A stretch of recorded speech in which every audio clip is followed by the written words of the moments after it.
Imagine living in a village where your neighbor's cow suddenly dies, your child falls mysteriously ill, or the crops wither overnight.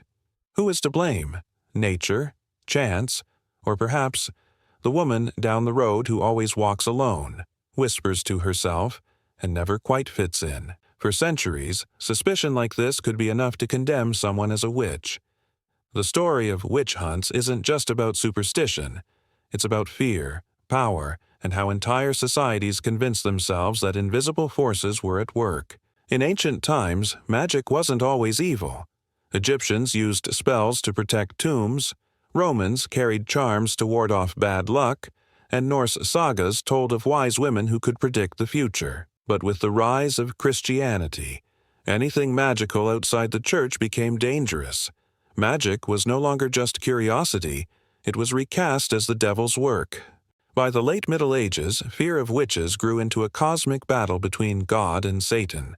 A poor harvest wasn't just bad weather, it could be an act of the devil. A baby's death wasn't only disease, it might be a curse. In 1486, a book called the Malleus Maleficarum spread across Europe. It claimed witches were everywhere, stealing children, poisoning wells, flying to secret meetings with the devil. This book became a handbook for spotting witches. It convinced judges, priests, and ordinary people that witches were an existential threat to society. Life in early modern Europe was fragile. Famine, plague, and war haunted daily life. When disaster struck, people searched for answers, and witches became the perfect scapegoats. Imagine a village struck by disease. One person blames an outsider. Suddenly, others recall strange glances, muttered words, or milk that soured after her touch.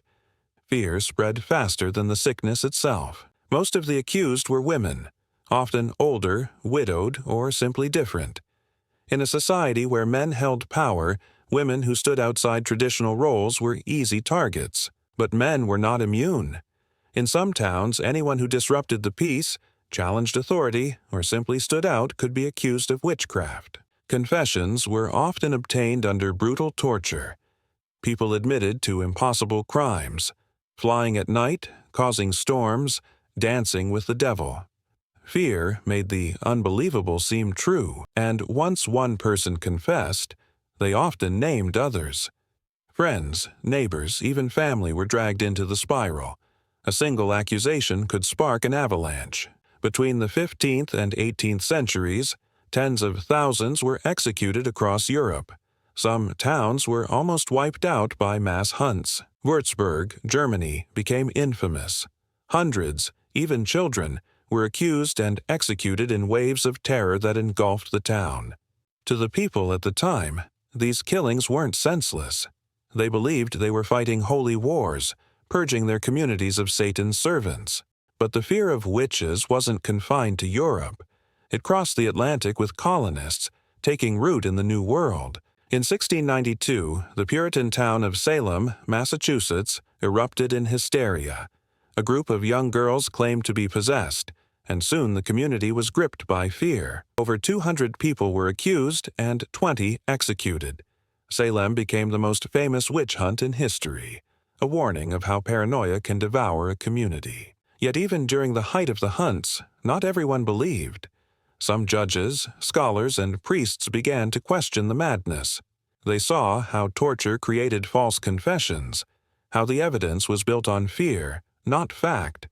Their voices planted the first seeds of doubt.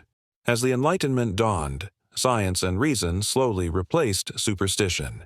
By the 18th century, witch trials were fading into memory. So why did people believe in witch hunts for so long? Because fear made them desperate for answers. Because societies under pressure looked for scapegoats. Because authority turned suspicion into law. And because once an idea, no matter how irrational, takes root, it spreads like wildfire. Belief can become contagious. Looking back, the witch hunts may seem like a dark chapter of ignorance we've left behind. But the psychology behind them is disturbingly familiar. Even today, when crisis strikes, rumors spread and fear looks for someone to blame. The tools have changed, but the instincts remain. Witch hunts remind us that mass hysteria isn't just history. It's a warning A warning about how fear, suspicion, and power can spiral out of control. And perhaps the real question isn't why people believed in witches centuries ago, but what modern witch hunts we might be caught in today, without even realizing it.